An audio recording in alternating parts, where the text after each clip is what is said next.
the debt destruction, do you see the IMF coming forward with an SDR to baseline the debt, to give it a mark, create the baseline, and work with a special depository receipt upward again? The issue with the IMF is that in order for the IMF to come in, they have to be insolvent. Well, they already insolvent. Now that's done. They have to be pretty much welcomed by Greece, which is not going to happen. Or they have to come in by force. The issue with the Eurozone is Greece is in a very interesting position.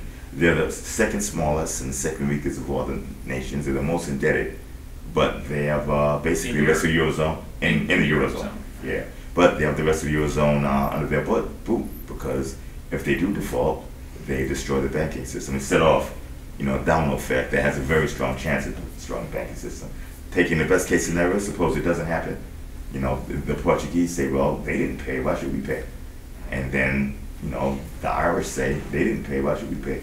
Ireland is very interesting because they nationalized most of their banks.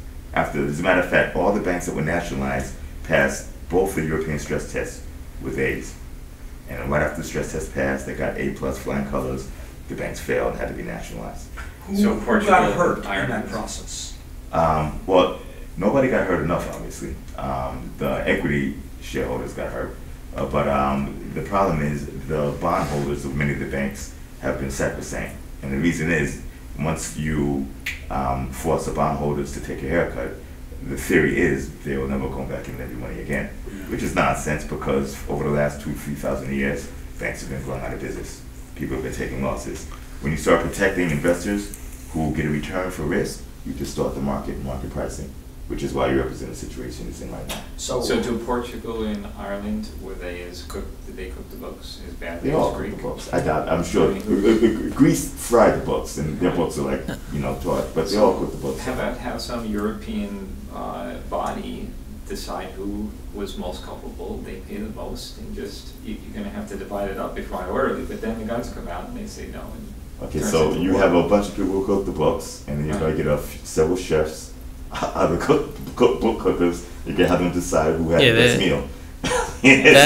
That after World War I, that's not that it's the same situation, but after World War I, you can't allow governments to lay blame. They all over-blamed Germany, and then pretty much led to World War II. So you don't want to, you know what I mean? Somebody will become the victim in that situation, and everybody will dump on them, and it'll probably I don't even know if it'll be Greece. This is one prediction, and I'll get to you. You're going to see nationalism spike in Europe significantly. And you're going to see it in Asia as well.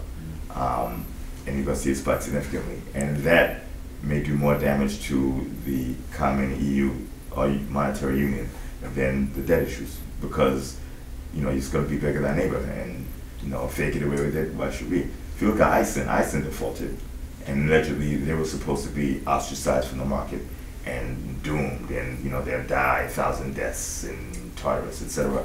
Who do you think is the fastest growing economy in all of Europe right now? Iceland, the ones who defaulted. That's what I was going to ask you right now. I was going to say, well, is there really much to fear? If you actually let it happen, if you're a banker, lends up 40-1 on Iceland bonds, they will not to fear, but everybody else. Yes. Yes. What happened to the previous Prime Minister and Finance Minister of Greece? Were they held accountable or imprisoned? No. In Iceland, they started locking up bankers in Iceland. They did. Iceland, in my opinion, should be a role model. But it's never talked about. Yeah, it's never in the media. Yeah. So in Greece, they just walked? Yeah, well, they walked. How many of the bankers are locked up in the U.S.? Wow. I was talking about the finance ministers. The finance ministers are locked up in the U.S. The things that happen in Europe are very similar to what happened to the U.S. It's just that in the European Union, they cannot print their own currency. That currency, the euro is essentially the German Deutsche Mark, recast, in my opinion. A lot of people are not going to like that, but that's how I see it. Meaning it's fixed, they can't expand their currency like we can with the U.S.? Well, they can, but you have you have 17 members or so. Don't agree on it. Right, and you have 17 different languages, federal laws, cultures, etc.